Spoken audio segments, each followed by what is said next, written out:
Hello friends, PCD एडुकेशनर आन एटा video आपनालोকক সকলোকে স্বাগতম জানাইছো। এইখন ভিডিওৰ জৰিয়তে আপোনালোকে ইকোনমিক্স অৰ্থাৎ অৰ্থনীতিৰ বিষয়বোৰ জানিব পাৰিব। অৰ্থনীতিৰ লগত জড়িত ৰাষ্ট্ৰীয় আয় আৰু মুদ্ৰা বা কাৰেন্সি অৰ মানিৰ বিষয়ে আপোনালোকে ডিটেইলছ জানিব পাৰিব। সো লেট নকৰাকৈ আমি ভিডিওখন আৰম্ভ কৰোঁ। আপোনালোকৰ স্ক্ৰীনত নিশ্চয় দেখা পাইছে ইকোনমিক্স অৰ্থাৎ অৰ্থনীতি, তলত লিখা আছে আপোনালোকৰ নেশ্যনেল ইনকাম অৰ্থাৎ ৰাষ্ট্ৰীয় আয়। राष्ट्रीय आय बुझिबले हले आमार केइटामान पॉइंट जानिब लागिब। एइकेइटा हल जीएनपी अर्थात मुठ राष्ट्रीय उत्पादन, तार पिছত आपनालोकर आछे मुठ घरुवा उत्पादन, देन आपनालोकर आछे प्रकृत घरुवा उत्पादन और प्रकृत राष्ट्रीय उत्पादन। এই চাৰিটাই हल आपनालोकर राष्ट्रीय आयर लगत जड़ित। सो बंधुসকল आमी बस्तुखिनि डिटेल जानो आहा।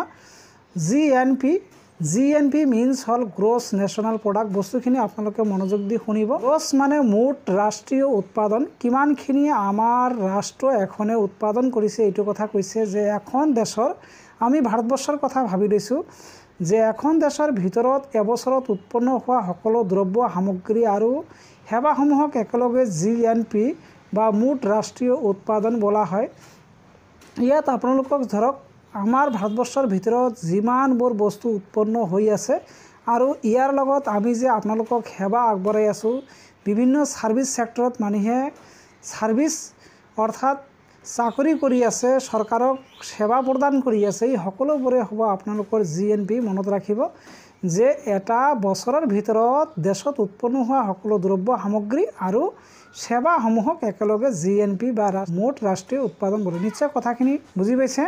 तार पिছত আহিল ইয়াত আমাৰ দেশৰ এজন মানুহে বেলেগ দেশৰ পৰা উপাৰ্জন কৰা ধনক সামৰি লোৱা হয়, আনহাতে বেলেগ দেশৰ মানুহে আমাৰ দেশত উপাৰ্জন কৰা ধনক বাদ দিব লাগিব। নিশ্চয় কথাখিনি বুজি পাইছে যে আমি ভাৰতীয় যদি আমেৰিকাত গৈখিনি উপাৰ্জন কৰোঁ এইটো ইনক্লুড হ'ব, আৰু কোনোবা আমেৰিকাই যদি আমেৰিকানবাসীয়ে যদি আমাৰ ভাৰতবৰ্ষত আহি উপাৰ্জন কৰে এইখিনি ডিডাক্ট হ'ব, আৰু এইটো ডিডাক্ট কৰাৰ পিছত যোনখিনি হ'ব ইয়াকে ক'ব গ্ৰছ নেশ্যনেল প্ৰডাক্ট। নিশ্চয় কথাখিনি বুজি পাইছে ডিটেইলছ। মই গোটেইখিনি বস্তু দিবলৈ আপোনালোকক যত্ন কৰি আছোঁ। এতিয়া জিএনপি তেনেহ'লে কি হ'ব? তেনেকৈ জিডিপি অৰ্থাৎ গ্ৰছ ডমেষ্টিক প্ৰডাক্ট। মই যোনটো প্ৰথমতে কৈছিলোঁ যে আমাৰ দেশত উৎপন্ন হোৱা সকলো দ্ৰব্য সামগ্ৰী অৰ্থাৎ গ্ৰছ ডমেষ্টিক প্ৰডাক্ট, আৰু ইয়াৰ পৰা কি বাদ দিব লাগিব? বিদেশীৰ দ্বাৰা উপাৰ্জন কৰা বাদ দিব লাগে, প্লাছ কোনো প্ৰবাসীৰ উপাৰ্জন যোগ দিব লাগিব। কথাখিনি ইয়াত লিখি দিয়া আছে। যেন আহিল আপোনালোকৰ GDP means gross domestic product অৰ্থাৎ মুঠ ঘৰুৱা উৎপাদন, মানে আমাৰ দেশত কিমানখিনি বস্তু উৎপন্ন কৰা হৈ আছে, উৎপাদন কৰা হৈ আছে, যে এখন দেশৰ ভিতৰত এবছৰত উৎপন্ন হোৱা সকলো দ্ৰব্য আৰু সেৱাসমূহক জিডিপি বোলা হয়। জিডিপি আৰু জিএনপি প্ৰায় একে ধৰণৰ বস্তু, কিন্তু ইয়াত আপোনালোকৰ কোনটো আমাৰ দেশৰ প্ৰবাসীসকলে যোনটো উপাৰ্জন কৰিব এইটো ইনক্লুড নহয়, এইটো মনত ৰাখিব। গ্ৰছ ডমেষ্টিক প্ৰডাক্ট তাৰ মানে এইখিনি বাদ পৰিব চেলাৰীৰ নিচিনাকৈ। নিশ্চয় কথাখিনি বুজি পাইছে। অৰ্থাৎ ইন এ ফাইনেন্সিয়েল ইয়াৰ, আৰু ফাইনেন্সিয়েল ইয়াৰ কাক বুলি কোৱা হয় 1 এপ্ৰিলৰ পৰা 31 মাৰ্চ। এইটো পৰীক্ষাত কেতিয়াবা দিয়ে কিন্তু, যে আমাৰ বছৰটো কেতিয়াৰ পৰা কেতিয়া ধৰা হয়, বিত্ত বছৰটো 1 এপ্ৰিলৰ পৰা 31 মাৰ্চ। নিশ্চয় কথাখিনি বুজি পাইছে। দেন কৈছে জিডিপিৰ মান সদায় জিএনপিতকৈ বেছি হ'ব। জিডিপিৰ মানটো কি হ'ব?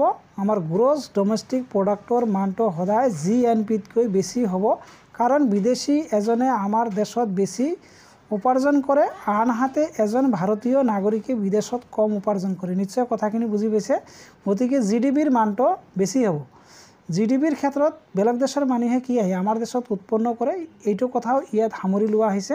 আৰু যিহেতু আমাৰ ভাৰতীয়সকলে আন দেশত গৈ কম উৎপন্ন কৰে, গতিকে জিডিপিৰ মানটো জিএনপিতকৈ সদায় বেছি হ'ব। এইটো কথা পৰীক্ষাত আহে কিন্তু, যে জিডিপিৰ মানটো জিএনপিৰ সমান হ'ব, একে বেছি হ'ব, কম হ'ব, কোনো পৰিৱৰ্তন নহ'ব। তেতিয়া আপোনালোকক ক'ব লাগিব জিডিপিৰ মান সদায় জিএনপিতকৈ বেছি হ'ব, কাৰণ এই যে এইখিনি কথা লিখে কেতিয়াবা এইখিনিও দিব পাৰে পৰীক্ষাত। নিশ্চয় কথাখিনি বুজি পাইছে। দেন আহিল আপোনালোকৰ এনএনপি মানে হ'ল নেট নেশ্যনেল প্ৰডাক্ট অৰ্থাৎ প্ৰকৃত ৰাষ্ট্ৰীয় উৎপাদন।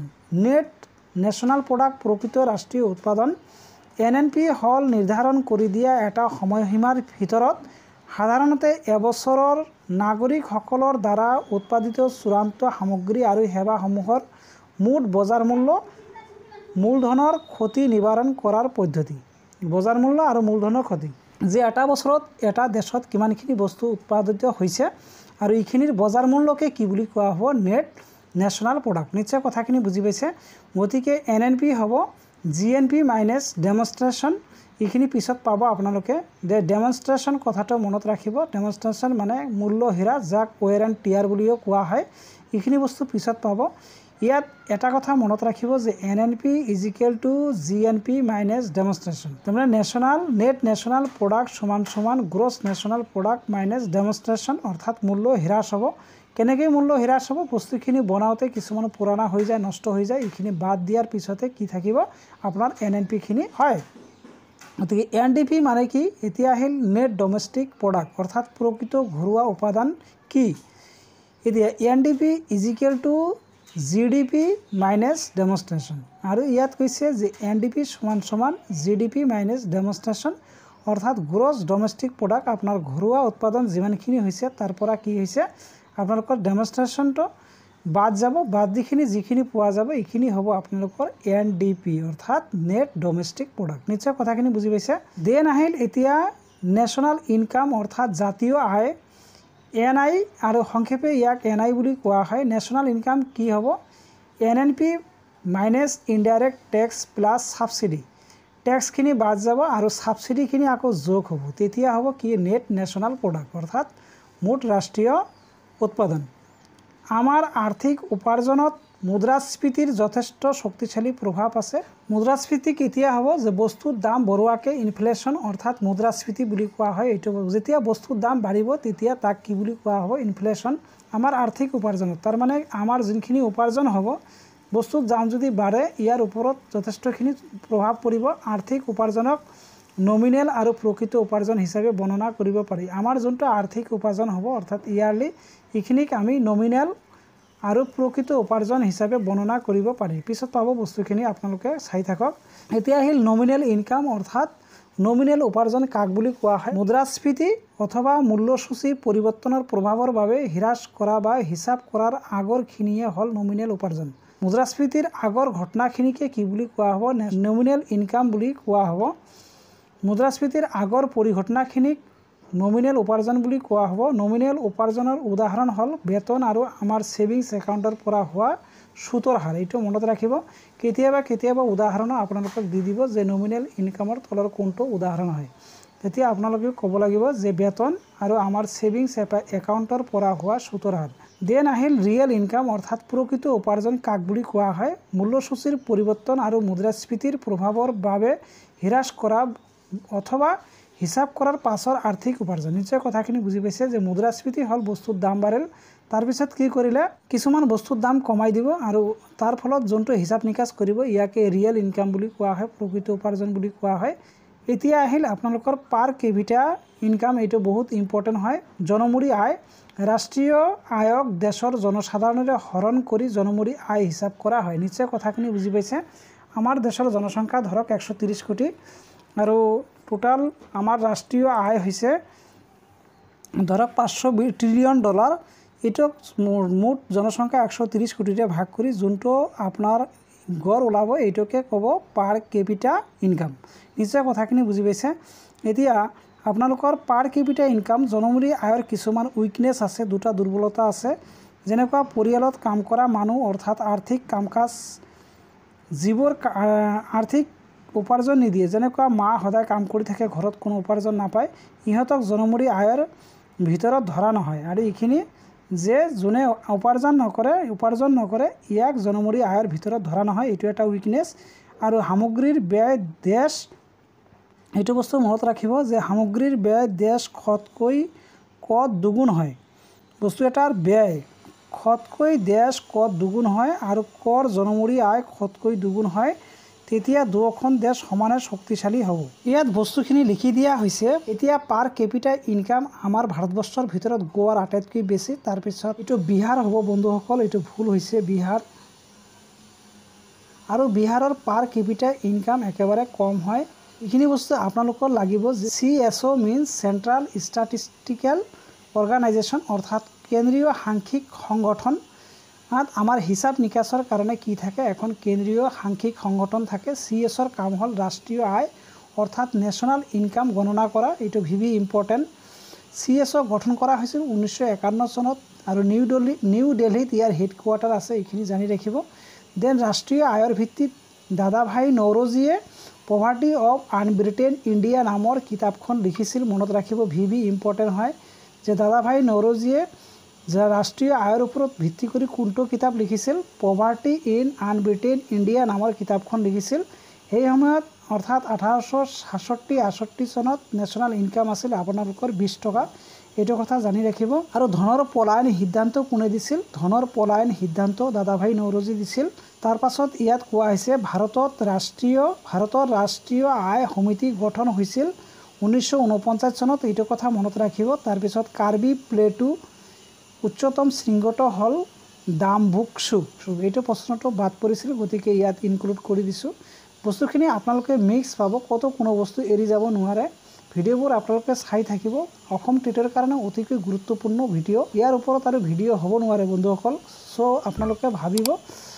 চ' বন্ধুসকল এইখিনিতে ভিডিঅ'খনত এখন লাইক কৰি দিব, লাইক কৰিলে মই মটিভেটেড হ'ম আৰু আপোনালোকৰ দিহা পৰামৰ্শবোৰ কমেণ্ট বক্সত জনাব। নেক্সট ইয়াত এটা প্ৰশ্ন তুলি ধৰা হৈছে, the fourth Buddhist council was held at, আমি তৃতীয় বুদ্ধমেলা পঢ়িছিলোঁ, এইটো হৈছিল আপোনালোকৰ পাটলিপুত্ৰত, আৰু 4টো হৈছিল আপোনালোকৰ কুণ্ডলবনত হৈছিল, তাৰপিছত দ্বিতীয়টো হৈছিল বৈশালীত আৰু প্ৰথমটো হৈছিল ৰাজগিৰা। তো একেটা প্ৰশ্নত আপোনালোকে 4টা মাল্টিপুল চইচৰ প্ৰশ্ন উত্তৰ পাই গ'ল। দেন ফিয়েট মানি ৰেফাৰ্ছ টু কাক বুলি কোৱা হয়, অৰ্থাৎ বিহিত মুদ্ৰা যোনটো কয়, এইটো intrinsic value is lower than face value. Then ইয়াত আৰু এখন প্ৰশ্ন লৈছোঁ, এইটো ইকনমিক্সৰে প্ৰশ্ন, rank of Assam in terms of GDP among as other states, GDP অনুযায়ী অসমৰ স্থান কিমান নম্বৰত আছে? বৰ্তমান 17 নম্বৰত আছে, এইটো মনত ৰাখিব। গুপ্ত বংশৰ ৰাজ্যক শেষ বৃহৎ হিন্দু সাম্ৰাজ্যখন বুলি কোৱা হয়। প্ৰাচীন কালত শেষ হিন্দু সাম্ৰাজ্যখন কোনটো আছিল? গুপ্ত বংশ, মনত ৰাখিব। যেন চন্দ্ৰগুপ্ত টুক বিক্ৰমাদিত্যই চকৰি উপাধিও গ্ৰহণ কৰিছিল। চন্দ্ৰগুপ্ত টু বা বিক্ৰমাদিত্যই ইয়াৰ উপনাম আছিল, অৰ্থাৎ টাইটেল গ্ৰহণ কৰিছিল বিক্ৰমাদিত্য। আৰু বিক্ৰমাদিত্যই কি টাইটেল গ্ৰহণ কৰিছিল? চকৰীয় উপাধিও গ্ৰহণ কৰিছিল, এইখিনি জানি ৰাখিব। চন্দ্ৰগুপ্ত ওৱানে লিজবিৰ কুমাৰী দেৱীক বিয়া কৰি লিজবি অধিকাৰ কৰিছিল, এইটো কথা জানি ৰাখিব, আপোনালোকে ইম্পৰ্টেণ্ট হ'ব পাৰে। দেন এইখিনি বস্তু জানিব আপোনালোকে। At first Ashoka was very cruel so' he was known as Chandashoka, যে প্ৰথম অৱস্থাত অশোক বৰ কি আছিল? চাণ্ডালৰ নিচিনা আছিল, মানুহক দেখিলে কিবা বেলেগ দেশক হঠাৎ আক্ৰমণ কৰিছিল, সেইকাৰণে তেওঁক কি নামেৰে জনা গৈছিল? চাণ্ডাখুক বুলি। After Kalinga war he was totally change and came to be known as Dharmashoka, মনত ৰাখিব। প্ৰথমতে আছিল চণ্ডাখুক, তাৰপিছত কলিংগ যুদ্ধৰ পিছত তেওঁক ধৰ্মখুক বুলি জনা যায়। Bindusara took the title Amrita ঘট, এইটো মনত ৰাখিব। বিন্দুসাৰে কি টাইটেল গ্ৰহণ কৰিছিল? অমৃত ঘট টাইটেল লৈছিল। দেন GDP মাইনাছ ডেপ্ৰিচিয়েশ্যন, আৰু ডেপ্ৰিচিয়েশ্যনক কি বুলি কোৱা হয়? ৱেৰ এণ্ড টিয়াৰ বুলি কোৱা হয়, এইটো কেতিয়াবা পৰীক্ষাত দিয়ে। GDP always greater than NDP, এইটো কথা লিখি দিয়া হৈছে। আৰু ডেপ্ৰিচিয়েশ্যন কেতিয়াও 0 হ'ব নোৱাৰে, এইটো ভিভি ইম্পৰ্টেণ্ট, কেতিয়াবা দিব পাৰে যে ডেপ্ৰিচিয়েশ্যন কেতিয়াও, অৰ্থাৎ ৱেৰ এণ্ড টিয়াৰখিনি হ্ৰাসখিনি কেতিয়াও 0 হ'ব নোৱাৰে। দেন বন্ধুসকল আপোনালোকৰ আহিল currency or money and banking, যদিও ইয়াত বেংকিঙৰ অলপ আলোচনা কৰা হ'ব, বহুত দীঘল হৈ যাব ভিডিঅ'খন। মুদ্ৰা আৰু বেংক ব্যৱস্থা। মুদ্ৰানো কি? হোৱাট ইজ কল কয়েন্স অৰ মানি, বিনিময় মাধ্যম হিচাপে সাধাৰণ গ্ৰহণযোগ্য যিকোনো এবিধ সামগ্ৰী যাৰ সহায়ত সকলো বস্তু আৰু সেৱা কাৰ্যৰ মূল্য প্ৰকাশ কৰা হয় আৰু যাৰ যোগেদি সঞ্চয়, ঋণ গ্ৰহণ আৰু ঋণ পৰিশোধ কৰা কাৰ্য সম্পাদন কৰা হয়, তাকেই মুদ্ৰা বা মানি বোলে। ডিটেইলছ দিয়া হৈছে বন্ধুসকল, আপোনালোকে চাই ল'ব, গোটেইখিনি বস্তু একেটা কিতাপত আপোনালোকে নাপাব। কিন্তু ইয়াত 2-3টা পইণ্ট লিখি দিয়া হৈছে। আৰ্থিক উন্নয়নৰ বাবে মুদ্ৰা ব্যৱস্থাৰ সৃষ্টি হৈছিল, যে মুদ্ৰা ব্যৱস্থাৰ কিয় সৃষ্টি হৈছিল? আৰ্থিক উন্নয়নৰ বাবে। মুদ্ৰা এক প্ৰকাৰ মাধ্যম, মুদ্ৰাৰ মূল্য চৰকাৰৰ দ্বাৰা নিৰ্ধাৰণ কৰা হয়। দেন ভাৰতত প্ৰথমে খ্ৰীষ্টপূৰ্ব 6ষ্ঠ শতিকাত ধাতুৰ মুদ্ৰাৰ প্ৰচলন কৰা হৈছিল। হিন্দী, ইউনানী, ইণ্ডো গ্ৰীক বা ভিক্টৰিয়াই ভাৰতত সোণৰ মুদ্ৰাৰ প্ৰচলন কৰিছিল। পিছত কুষাণ বংশই শুদ্ধ সোণৰ মুদ্ৰা প্ৰচলন কৰিছিল, এইটো মনত ৰাখিব। কোনে শুদ্ধ বংশৰ সোণৰ মুদ্ৰা প্ৰচলন কৰিছিল? কুষাণ বংশই, তাৰমানে কনিষ্কই কৰিছিল। পিছত সৰ্বাধিক সোণৰ মুদ্ৰা প্ৰচলন কৰিছিল গুপ্ত বংশই।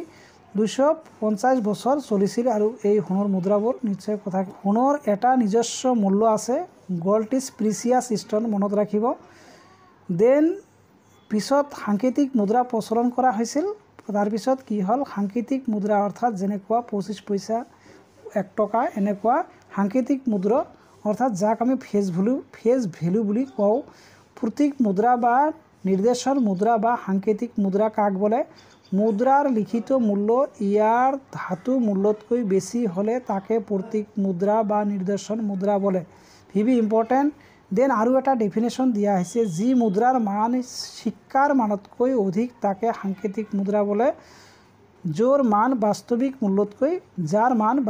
মূল্যতকৈ কি হ'ব বেছি হ'ব মানে বস্তুতকৈ বেছি হ'ব তাকে প্ৰতীক মুদ্ৰা বা নিৰ্দেশন মুদ্ৰা বা সাংকেতিক মুদ্ৰা বুলি কোৱা হয় নেক্সট কোৱা হৈছে মোহাম্মদ বিন তুগলকে পোনপ্ৰথমে ভাৰতবৰ্ষৰ সাংকেতিক মুদ্ৰা প্ৰচলন কৰিছিল যে কোনে ভাৰতবৰ্ষত প্ৰথমে সাংকেতিক মুদ্ৰা প্ৰচলন কৰিছিল মোহাম্মদ বিন তুগলক মনত ৰাখিব ভি ইম্পৰ্টেণ্ট পিছত ইংৰাজসকলে আৰু এতিয়াও ভাৰত চৰকাৰৰ দ্বাৰা প্ৰতীক মুদ্ৰাসমূহ প্ৰচলন কৰা হৈ আছে ভাৰতীয় নোটক ইণ্ডিয়ান নোট বা ৰুপি নোট বুলি কোৱা হয় ৰুপিয়াৰ চিম্বল হ'ল এইটো এনেকুৱা এণ্ড কোড নম্বৰ হ'ল INR মনত ৰাখিব দেন ভাৰতত পোনপ্ৰথমে শ্বেৰশ্বাহ ছুৰীৰ দ্বাৰা ৰুপিয়াৰ প্ৰচলন কৰা হৈছিল অৰ্থাৎ টকাৰ প্ৰচলন কৰা হৈছিল ভাৰতৰ শ্বেৰশ্বাহ ছুৰীক ৰুপিয়াৰ আৱিষ্কাৰক বা ফাদাৰ বুলি কোৱা হয় মনত ৰাখিব V important types of money মুদ্ৰাৰ বিভিন্ন প্ৰকাৰবোৰ হ'ল প্ৰকৃত মুদ্ৰা তাৰপিছত আহিল ৰিয়েল মুদ্ৰা যাক বুলি কোৱা হয়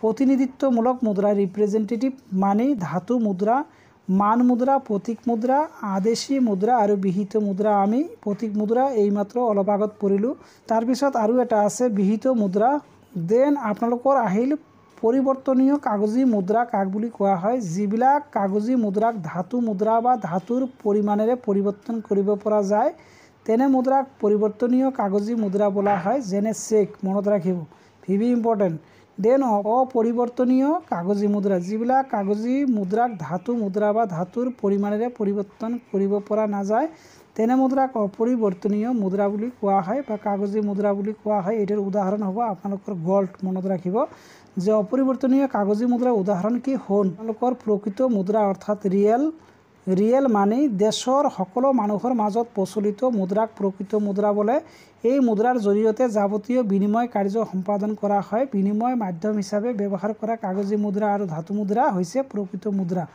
যে গৰু ভেড়া আদি জন্তুৰ হিচাপ নিকাচৰ মুদ্ৰাক জন্তু মুদ্ৰা বুলি কোৱা হয় এইটো মনত ৰাখিব এনে দেন আহিল হিচাপৰ মুদ্ৰা বা প্ৰতিনিধিত্বমূলক মুদ্ৰা যি মুদ্ৰাৰ যোগেদি দেশৰ সকলো কিনা বেচা আৰু লেনদেন হিচাপ প্ৰকাশ কৰা হয় বা বৰ্তমান যিবোৰ মুদ্ৰা প্ৰচলিত হৈ আছে তেনে মুদ্ৰাক প্ৰতিনিধিত্বমূলক মুদ্ৰা বুলি কোৱা হয় অৰ্থাৎ ৰিপ্ৰেজেণ্টেটিভ মানি এইবোৰ মুদ্ৰাৰ অন্তৰ্নিহিত বা আচল মূল্য ইয়াৰ বাহ্যিক মূল্যতকৈ কম হোৱাৰ বাবে ক্ৰয় ক্ষমতা সঞ্চয় কৰিবলৈ ই ভাল মাধ্যম নহয় যে ই এটা ভাল মাধ্যম নহয় যোনটো আপোনালোকৰ হিচাপৰ মুদ্ৰা আছে কাগজী মুদ্ৰা হ'ল এনে মুদ্ৰাৰ উৎকৃষ্ট উদাহৰণ আমাৰ বৰ্তমান কাগজী যোনটো মুদ্ৰা আছে এইটো হ'ল উৎকৃষ্ট উদাহৰণ এইবোৰ মুদ্ৰাৰ অন্তৰ্নিহিত বা আচল মূল্য ইয়াৰ বাহ্যিক মূল্যতকৈ কম হোৱাৰ বাবে ক্ৰয় ক্ষমতা সঞ্চয় কৰিবলৈ ই ভাল মাধ্যম নহয় নিশ্চয় কথাখিনি বুজি পাইছে আৰু ইয়াত কোৱা হৈছে ধাতু মুদ্ৰা কাক বোলে সোণ ৰূপ তাম নিকেল আদিৰে তৈয়াৰী মুদ্ৰাক ধাতু মুদ্ৰা বোলে মান মুদ্ৰা প্ৰতীক মুদ্ৰা আদি ধাতু মুদ্ৰাৰে ভিন্ন প্ৰকাৰ যে মান মুদ্ৰা প্ৰতীক মুদ্ৰা আদি ধাতু মুদ্ৰাৰে ভিন্ন প্ৰকাৰ মান মুদ্ৰা কাক বোলে মান মুদ্ৰা হ'ল সেইবোৰ মুদ্ৰা যিবোৰ বাহ্যিক মূল্য অৰ্থাৎ ফেচ ভ্যালু আৰু অন্তৰ্নিহিত মূল্য পৰস্পৰৰ সমান এনেবোৰ হ'ল দৰাচলতে সোণ বা ৰূপৰ নিৰ্মিত এক প্ৰকাৰ ধাতু মুদ্ৰা এইবোৰক মুদ্ৰাক পূৰ্ণ মুদ্ৰা বুলি কোৱা হয় যে মান মুদ্ৰাক পূৰ্ণ মুদ্ৰা বুলি কোৱা হয় ই হ'ল এক প্ৰকাৰ অসীম বিহিত মুদ্ৰা ইয়াৰ দ্বাৰা সকলো কিনা বেচাত বাধা নিষেধ আছে সোণৰ দ্বাৰা আমি সকলো বস্তু কিনা বেচা কৰিব নোৱাৰোঁ এইখিনি আইনমতে দণ্ডনীয় দেন আহিল আপোনালোকৰ আদেশী মুদ্ৰা কাক কয় যিবোৰ মুদ্ৰা চৰকাৰৰ আদেশমতে জনসাধাৰণে বিনিময়ৰ মাধ্যম হিচাপে গ্ৰহণ কৰে তাকে আদেশী মুদ্ৰা বুলি কোৱা হয় এনেবোৰ মুদ্ৰাৰ নিজৰ মূল্য নাই বুলিব পাৰি এই মুদ্ৰাবোৰ চৰকাৰী ক্ষমতাৰ বাবে গ্ৰহণযোগ্যতা লাভ কৰে। যোনটো আদেশী মুদ্ৰা, ধৰক হঠাৎ চৰকাৰে কৈ দিলে যে আগৰ যোনবিলাক 50 পইচা আছে এইবিলাক চলিব, তো এইটো যোনটো চৰকাৰৰ দ্বাৰা আদেশ কৰে ইয়াকে ক'ব আদেশী মুদ্ৰা। বিহিত মুদ্ৰা বা ফিয়েট মানি কাক বলে? বিধিসন্মতভাৱে গ্ৰহণযোগ্য মুদ্ৰাক বিহিত মুদ্ৰা বলে। এই মুদ্ৰাৰ গ্ৰহণযোগ্যতাৰ আইনৰ দ্বাৰা স্বীকৃত বিনিময় মাধ্যম হিচাপে বিহিত মুদ্ৰা গ্ৰহণ কৰিবলৈ কোনেও অস্বীকাৰ কৰিব নোৱাৰে, আৰু যদি অস্বীকাৰ কৰে তেনে ক্ষেত্ৰত আইনমতে দণ্ডনীয় হ'ব। ভাৰতীয় কাগজী মুদ্ৰা আৰু ধাতু হ'ল বিহিত মুদ্ৰা। নিশ্চয় আজি যোনবিলাক আমি টকা পইচা ব্যৱহাৰ কৰি আছোঁ এইবিলাকে হ'ল ফিয়েট মানি বা বিহিত মুদ্ৰা। নিশ্চয় কথাখিনি বুজি পাইছে। দেন ইয়াত পইণ্ট লিখি দিয়া হৈছে, ঋণ দিয়া বা লোৱাৰ বাবে আন্তৰ্জাতিক বজাৰখন হ'ল মনি মাৰ্কেট বা মানি মাৰ্কেট। মনত ৰাখিব, মনি বা মানি দুটা একে। মুদ্ৰাৰ বজাৰ দুই প্ৰকাৰ আছে, এবিধ মুদ্ৰাৰ বাবে, অন্য এবিধ মুদ্ৰাৰ ব্যৱহাৰ কৰি বাণিজ্য কৰা।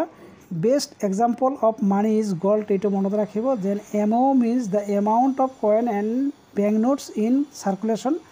দেন আপোনালোকৰ আহিল RBI, যে হিল্টন আয়োগৰ পৰামৰ্শ মতে RBI গঠন কৰা হৈছিল 1 এপ্ৰিল 1935 চনত। মনত ৰাখিব, ভি ইম্পৰ্টেণ্ট।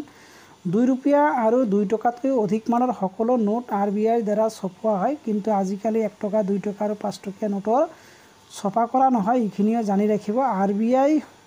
RBI বেংকক কেন্দ্ৰীয় বেংক অৰ চেণ্ট্ৰেল বেংক বুলিও কোৱা হয়, বেংক অফ বেংক বুলিও কোৱা হয়। মনত ৰাখিব, ভি ইম্পৰ্টেণ্ট এইটো। দেন RBIৰ দ্বাৰা নিৰ্ধাৰিত মুদ্ৰা মান হ'ল, এইটো মনত ৰাখিব, এইবিলাক পৰীক্ষাত আহি যায়, যে M1 = C + DD + OD।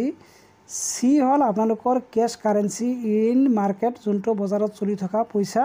আপোনালোকৰ হ'ব DD means demand deposit with bank, অৰ্থাৎ ছেভিং আৰু কাৰেণ্ট একাউণ্টটো ইয়াত সোমাই পৰিব। আৰু OD হ'ল RBI ডিপ'জিট বাই আদাৰ বেংক। আদাৰ বেংকৰ দ্বাৰা RBIত যিখিনি ডিপ'জিট কৰা হয় এইটোক OD বুলি কোৱা হয়। আৰু এইটো কেতিয়াবা আপোনালোকৰ পৰীক্ষাত দি দিব যে M1ৰ ফৰ্মুলাটো কি? C + DD + OD। মনত ৰাখিব লাগিব। M2 ইয়াত দিয়া হৈছে M1 plus post office saving বেংকক কি বুলি কোৱা হয়? M2 বুলি কোৱা হয়। M3 M1 plus fixed deposit যোনখিনি বেংকত ৰখা হয় এইটোক কয় M3। এণ্ড M4ক কোৱা হয় M1 plus post office saving plus deposit = M4। এইটো যোৱাবাৰ পৰীক্ষাত দিছিলে। দেন তলৰ কথাখিনি মনত কৰিব। ইয়াত কোৱা হৈছে যে M2 এণ্ড M4 পোষ্ট অফিচৰ কাৰণে ব্যৱহাৰ কৰা হয়। M2 এণ্ড M4 পোষ্ট অফিচৰ কাৰণে, ইয়াত পোষ্ট অফিচ সংলগ্ন হৈ আছে, পোষ্ট অফিচ জড়িত হৈ আছে। দেন আপোনালোকৰ আহিল যে লিকুইডিটি, তৰলতা কাক বুলি কোৱা হয়? লিকুইডিটি মিনছ যি মুদ্ৰাৰ প্ৰচলন বেছি, অৰ্থাৎ মাৰ্কেটত যি পইচা বেছি পৰিমাণে লেনদেন হয় তাকে লিকুইডিটি বা তৰলতা বোলে। যেনেকুৱা 500 টকীয়া নোট আজি সকলোৰে হাতত পোৱা যায়। M1ৰ তৰলতা আটাইতকৈ বেছি আৰু M4ৰ আটাইতকৈ কম। মনত ৰাখিব, ভি ইম্পৰ্টেণ্ট হয়, যে কোনটো পইচা তৰলতা আটাইতকৈ বেছি, এইটো M1ৰ বেছি আৰু M4ৰ আটাইতকৈ কম। ক্ৰম অনুসাৰে হ'ব, তৰলতাৰ ক্ৰম অনুসাৰে হ'ব M1 > M2 > M3 > M4। V important হয়, এইখিনি বস্তু মনত ৰাখিব, যে মানিৰ তৰলতা ক্ৰম অনুসাৰে কি হ'ব? সকলোতকৈ বেছি হ'ব M1, তাৰপিছত M2, then M3, then M4। মনত যে M3 মুদ্ৰাৰ ভেলুৰ মান আটাইতকৈ বেছি, তাৰপিছত M1 মুদ্ৰাৰ ভেলুৰ মান আটাইতকৈ কম। ভাৰতত মুদ্ৰাৰ দশমিক প্ৰণালীৰ প্ৰচলন কৰা হৈছিল 1957 চনত। 1957 চনত নয়া পইচাৰ প্ৰৱৰ্তন কৰা হৈছিল আৰু 1966 চনত পইচাৰ প্ৰৱৰ্তন কৰা হৈছিল। এইখিনি জানি ৰাখিব। দেন এইটো বস্তু এনে জানি ৰাখিব যে ভাৰতত বৰ্তমান নিম্নতম কোষ প্ৰণালী নোট নিগম বা নোট ছপোৱা বুলি কোৱা হয়। নিম্নতম কোষ প্ৰণালী কি বুলি কোৱা হয়? নোট নিগম বা নোট ছপোৱা বুলি কোৱা হয়। দেন টকাৰ ৰুপিয়া চিনটোৰ আৱিষ্কাৰক হ'ল ডি উদয় কুমাৰ আৰু মুম্বাইত থাকে এখেতে। মনত ৰাখিব, এইটোক ডলাৰৰ চিন বুলি কোৱা হয়। US-ত ব্যৱহাৰ কৰা হয়, এইটো ইউৰোপত। ভাৰতত 2 ঠাইত নোট বা নোট ছপোৱা ফেক্টৰী আছে, এই দুটা হ'ল Dewas in Madhya Pradesh, bank note press বুলি কোৱা হয়। এই দেৱাসৰ নোট ছপোৱা কেন্দ্ৰটোক বেংক নোট প্ৰেছ বুলি কোৱা হয়। আৰু নাছিকত আছে NASIK হ'ব হা। ইন মুম্বাই মহাৰাষ্ট্ৰত আছে, অৰ্থাৎ মহাৰাষ্ট্ৰৰ মুম্বাইত আছে, এইটো কি বুলি কোৱা হয়? কাৰেঞ্চি নোট প্ৰেছ বুলি কোৱা হয়। এইখিনি মনত ৰাখিব।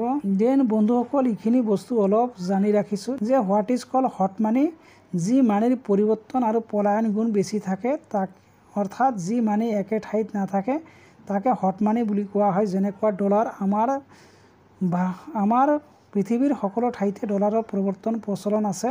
হাৰ্ড মানি কাক কয়? যি মানি প্ৰাপ্ত কৰা খুব কঠিন বা টান তাকে হাৰ্ড মানি বুলি কোৱা হয়। যেনেকুৱা পাউণ্ড, ইউৰো এইবিলাক আমাৰ হাতত ডলাৰ এইবিলাকো হাৰ্ড মানিৰ ভিতৰত পৰে। সফ্ট মানি কাক কয়? অৰ্থাৎ যোনটো কোমল মানি, যি মানিৰ সহায়ত পাব পাৰি, যি মানি সহজতে পাব পাৰি। যেনেকুৱা পাকিস্তানৰ ৰুপিয়া, নেপালৰ মানি সকলো ঠাইতে পোৱা যায় আৰু এই ক্ষেত্ৰত ভেলু কম, গতিকে এইবিলাকক সফ্ট মানি বুলি কোৱা হয়। প্লাষ্টিক মানি কাক কয়? ক্ৰেডিট কাৰ্ড, যেনেকুৱা ক্ৰেডিট কাৰ্ড আৰু ATMক প্লাষ্টিক মানি বুলি কোৱা হয়। বিটকইন ক'ত ব্যৱহাৰ কৰা হয়? কম্পিউটাৰ মানিবিলাক আচলতে বিটকইন বুলি কোৱা হয়। দেন বন্ধুসকল, এইখিনি বস্তু আপোনালোকে জানি ৰাখিব যে barter exchange, double concepts of funds money কি কয়? Medium of exchange, unit of account, store of value, bonds, rate of interest, liquidity trap, fiat money কোৱা হয়। Legal tender, narrow' money. Then broad money কয় high powered money. Then money multiplier এইটো important আছে। Lender of last resort, এইটো next ভিডিঅ'টোত আপুনি details পাব। Open market operation, bank rate বুলি কোৱা হয়। কেছ ৰিজাৰ্ভ ৰেচিঅ' এইটো VB ইম্পৰ্টেণ্ট। কেতিয়াবা দিব যে ৰিজাৰ্ভ ৰেচিঅ' কি ৰেটেৰে জনা যায়? ৰেপ' ৰেট বুলি জনা যায়। এইখিনি নিশ্চয় বুজি পাইছে। চ' বন্ধুসকল, আজিৰ ভিডিঅ'টো এইখিনিয়ে। আপোনালোকে ভিডিঅ'টো সম্পূৰ্ণকৈ চাব আৰু নিজৰ বন্ধু বান্ধৱীৰ মাজত শ্বেয়াৰ কৰিব আৰু পাৰিলে চেনেলখন আপোনালোকে ছাবস্ক্ৰাইব কৰি ল'ব নতুন নটিফিকেশ্যন পাবলৈ। শেষত সকলোকে ধন্যবাদ দি আজিৰ ভিডিঅ'টো সামৰিছোঁ। থেংক ইউ ফৰ ৱাচিং।